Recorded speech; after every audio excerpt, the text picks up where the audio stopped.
just want to thank you, I guess.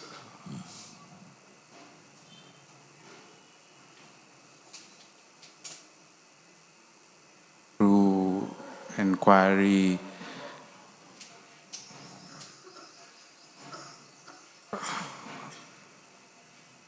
some days ago, a sort of shift occurred.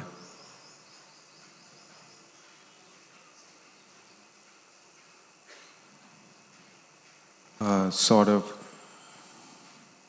space, field, blank was recognized.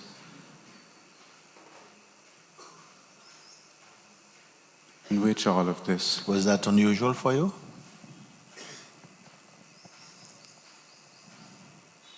Not particularly. Because the kind of shift that we are giving attention to is a shift that continues to be not something that passes after one day and something. You say, nice, but okay, let's see. Why did it come and go? And you must look at that. You see? If things are changing, sometimes, of course, you will experience superb states of peace and joy even. But then the mind comes in again in some way and something, boom, boom, boom, and it's back to normal or something. So don't give attention even to that. You've had a glimpse and maybe an encouragement that, whoa, it does exist. I actually experienced it. I didn't just hear about it. I've tasted the experience for myself. Is it possible for this to be lasting? You see? This is the attitude of a real seeker. Now I have had a glimpse. First I heard about it, then I didn't really believe it's possible for a human being to be happy. But the glimpse. And for 5 minutes or 5 seconds, I was nobody. And it felt tremendous. It felt tremendous. But mine came back. Is it possible to feel like this all the time? Then you have to find somebody who says, actually, this is your natural state. Then why doesn't it stay? Well, it doesn't really go. It is there. What happens is that the states that come and go seem to come in front of it, and you are habituated to go with them. And as you go with them, somehow it seems as though you've lost that one or that has gone. But it hasn't moved. Every morning, every evening, we watch the sun rising and setting. But the sun does not move relative to the earth. It is still, the earth is turning, but we can't feel our earth turning. So it appears as though the sun is going down and that it's coming up. Oh, look, the sun is coming up. Oh. But you don't feel, oh, we are going back. We don't see. The similar thing, relative to all else, the sense of presence is still. It is your polar star. A polar star, all the heavens, everything is rotating. I told you one filmmaker, he was here, I don't know if he's still here, he came to Sahaja, where we have big skies. And he spent some hours, fixed camera, photographing the heavens. And he reduced, all of this was done in like 30 seconds. He showed us the film, 30 seconds. We could see all the stars rotating. But there's one unmoving. And everything seems to be revolving around it. The North Star, the Polar Star, Polaris. You must become the Polaris of your perceiving. You see? It is there, that fixed place, from where all movements are perceived, all activities discerned from there, whilst itself is making no effort. It is only self-aware. And everything else seems to rotate around it. Like your life is like a rotation. of movements and thoughts and feelings, sensation, the sense of time and change, the coming and going, the full dance of interrelated opposites playing out their seeming dance in front of that to whom they seem to report. That is yourself.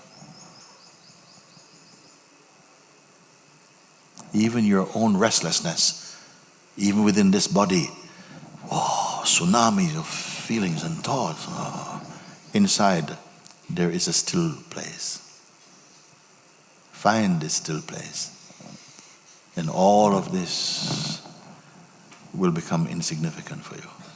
In fact, they will calm down because you cease paying attention and giving so much importance and value to this dance of transience as you recognize and be one with that still place. This is the important discovery. Not creation. There's nothing for you to create. It is already as it is. It need only be discovered. That's why it is called self-discovery. Not self-making or self-creating, but discovery.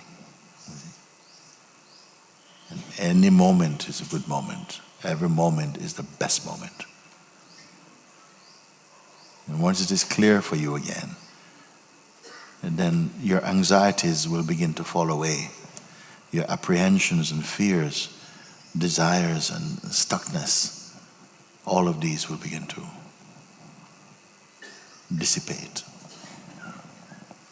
I am not speaking poetry to you. I want any of you who follow this, come back and tell me what you found.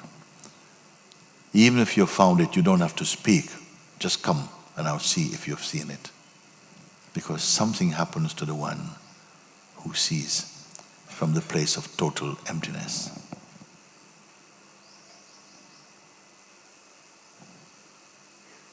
A thing you cannot pretend.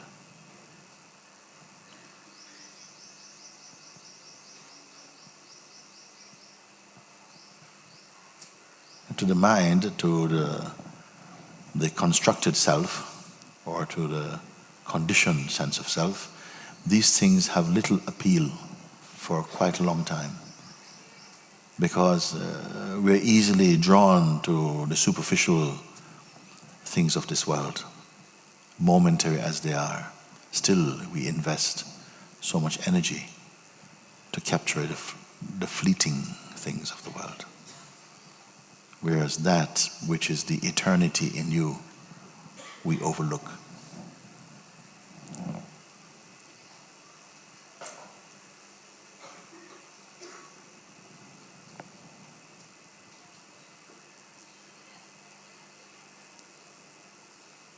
Yes.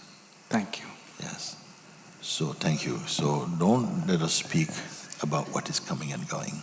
It has always been like that. It seems as though our waking state is a continuous transaction.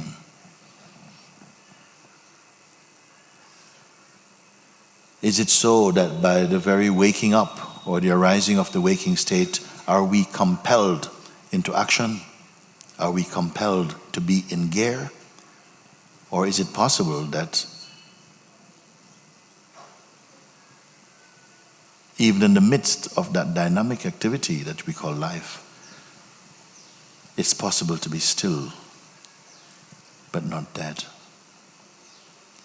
Outwardly, doing the things that we must do, but inwardly, in perfect serenity and contentment. This is the harmony, you see. Not denying the play of existence, and yet not being lost in it or confused. Realizing that you are not the personal doer of the activities. Anyone who slows down, either through meditation or inquiry or prayer or whatever, begins to observe that life moves by life. It's not the person. The person idea seems to play as the doer, but it itself is being done and pushed. When you see that, a deep unburdening begins for you. It is possible for one to, of course, find the joy in life, experience all of this. It is not a curse. It is created out of love, sustained by love, and also destroyed by love. Everything in its time, you see. But don't be lost in it.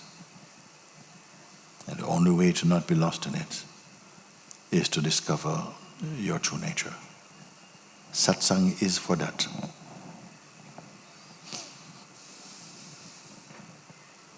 Okay, thank you.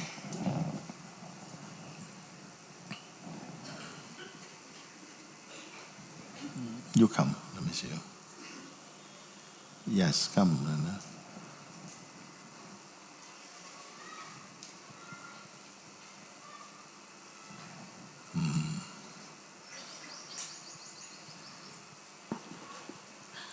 Let's hold it again that we are going to have a sense of getting to